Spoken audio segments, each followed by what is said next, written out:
అమెరికాలో చదువుకుంటున్న విదేశీ విద్యార్థులు ప్రతిరోజు బిక్కుబిక్కుమంటూ గడుపుతున్నారు. ఎప్పుడు ఎలాంటి నిర్ణయాలు తీసుకుంటారో తెలియక భయపడుతున్నారు.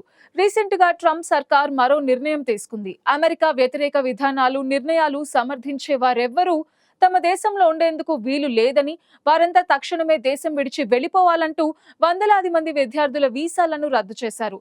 ట్రంప్ తీసుకున్న ఈ నిర్ణయంతో లక్షలాది మంది విద్యార్థుల భవిష్యత్తు అంధకారంలో పడినట్టయింది.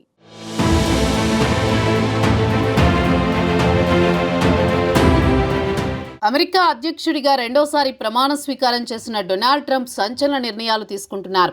ఇప్పటికే అమెరికాలో ఉంటున్న విదేశీ విద్యార్థులకు షాక్ల మీద షాక్లు ఇస్తున్నారు. దేశ వ్యతిరేక నిర్ణయాలు, విధానాలను సమర్థించేవారు ఎవరినీ తమ దేశంలో ఉండకుండా చర్యలు తీసుకుంటున్నారు.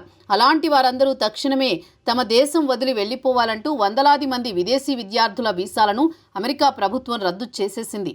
ట్రంప్ సర్కార్ నిర్ణయం కారణంగా అక్కడి విద్యార్థులు ఆందోళనకు గురవుతున్నారు. వీసా రద్దయిన నేపథ్యంలో కస్టమ్స్ అండ్ బోర్డర్ ప్రొటెక్షన్ యాప్లో నమోదు చేసుకుని స్వీయ బహిష్కరణ ద్వారా అమెరికాను వదిలి వెళ్లాలని ఆయా విద్యార్థులకు ఈమెయిల్లు, టెక్స్ట్ మెసేజ్లు సెండ్ చేశారు. ఈ బహిష్కరణ సందేశాలను అందుకున్న వారిలో భారతీయ విద్యార్థులు కూడా ఉన్నట్టు తెలుస్తోంది. ట్రంప్ ప్రభుత్వం తీసుకున్న ఈ అనూహ్య నిర్ణయంతో అమెరికాలో చదువుకుంటున్న లక్షలాది భారతీయ విద్యార్థులు తమ భవిష్యత్ ఏంటో అర్థం కాని పరిస్థితుల్లో ఉన్నారు. గాజా యుద్ధంలో హమాస్కు, పాలస్తీనియన్లకు మద్దతు పలకడం, ఇజ్రాయెల్ను విమర్శించడం, యుద్ధం విషయంలో ట్రంప్ ప్రభుత్వ నిర్ణయాలను తప్పుబడుతూ సంబంధిత సోషల్ మీడియా పోస్టులు చేయడం, అలాంటి పోస్టులను లైక్ చేయడం, షేర్ చేయడం వంటి చర్యలకు పాల్పడిన వారి వీసాలను రద్దు చేశామని యుఎస్ డిపార్ట్మెంట్ ఆఫ్ స్టేట్ ప్రకటించింది. ఈ మేరకు F1 వీసా రద్దు చేసినట్లు సంబంధిత విద్యార్థులకు ఈమెయిల్స్ పంపించామని వెల్లడించింది.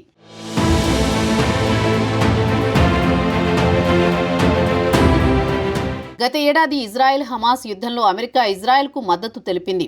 ఇజ్రాయెల్కు అవసరమైన ఆయుధాలను సరఫరా చేసింది. అయితే హమాస్ లక్ష్యంగా ఇజ్రాయెల్ దాడులు చేయడంతో గాజా సర్వనాశనమైంది. వేలాది మంది అమాయకులు ప్రాణాలు కోల్పోయారు. హమాస్ దగ్గర అమెరికాకు చెందిన బందీలు కూడా ఉండడంతో వారిని వదిలిపెట్టాలని గత బైడెన్ సర్కార్ హెచ్చరించింది. అయినప్పటికీ వదిలిపెట్టకపోవడంతో ఇజ్రాయెల్ యుద్ధానికి కావలసిన ఆయుధాలను సరఫరా చేసింది. ఈ నేపథ్యంలో గాజాలో జరుగుతున్న మారణ హోమానికి అమెరికా సాయం చేయడాన్ని ఆపాలంటూ చాలా యూనివర్సిటీల్లో విద్యార్థులు ఆందోళన చేపట్టారు. గత ఏడాది ఆందోళనల్లో పాల్గొన్న 3,000 మంది విద్యార్థులను అరెస్ట్ చేశారు. కాలిఫోర్నియా యూనివర్సిటీలో మొదలైన అల్లర్లు దేశవ్యాప్తంగా అన్ని యూనివర్సిటీలకు పాకాయి. పోలీసులను రంగంలోకి దింపినా విద్యార్థుల ఆందోళనలు మాత్రం చల్లారలేదు. దీంతో చాలా మంది విద్యార్థులను యూనివర్సిటీలు బహిష్కరించాయి. కేవలం అమెరికాలోనే కాకుండా ఫ్రాన్స్, బ్రిటన్, పశ్చిమాసియా దేశాల్లోనూ ఈ ఆందోళనలు జరిగాయి. విద్యార్థులను అణచివేసేందుకు పోలీసులు లాఠీ చార్జీలు, బాష్పవాయు గోళాలు ప్రయోగించినా వారు వెనక్కి తగ్గలేదు. అమెరికా అందిస్తున్న సహకారంతోనే ఇజ్రాయెల్ మరింతగా రెచ్చిపోతుందనే వాదనలున్నాయి. ఇజ్రాయెల్కు అమెరికా మద్దతు ఉపసంహరించుకోవాలని డిమాండ్ చేసిన వారందరినీ ఇప్పుడు ట్రంప్ దేశం నుంచి బహిష్కరిస్తున్నారు.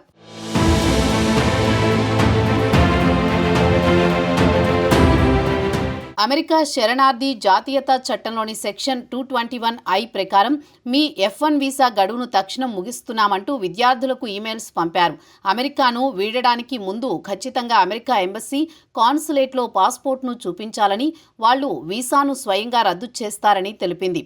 ఆ తర్వాత CBP యాప్ సాయంతో స్వీయ బహిష్కరణ విధానాన్ని వాడుకుని అమెరికాను వీడాలని, అలా వెళ్లకపోతే తామే బలవంతంగా బహిష్కరిస్తామని పేర్కొంది. తాము పంపించిన తర్వాత మీ స్వదేశానికి పంపకపోవచ్చు. తమ వెసులుబాటును బట్టి అనువైన మరే దేశానికైనా తరలించే వీలుందని మెయిల్లో పేర్కొంది. 2023-24 సంవత్సరానికి సంబంధించి అమెరికాలో 11 లక్షల మంది విదేశీ విద్యార్థులు ఉన్నారు. వారిలో 3.31 లక్షల మంది భారతీయ విద్యార్థులే.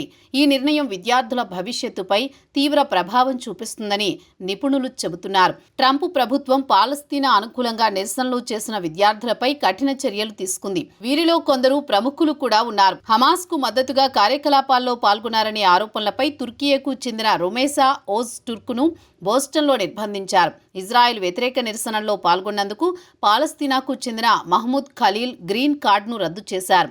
హింసను ప్రోత్సహించిందని ఆరోపణలపై భారత్కు చెందిన రంజనీ శ్రీనివాసన్ వీసా రద్దు చేశారు. అలానే హమాస్ సిద్ధాంతాలపై సోషల్ మీడియాలో పోస్టులు చేసిందని భారత్కు చెందిన మరో మహిళ బాదర్ ఖాన్ సురీపై ఆరోపణలున్నాయి. ఇందులో కొందరు కోర్టులో సవాల్ చేయగా మరికొందరు బలవంతంగా స్వదేశాలకు పంపించారు.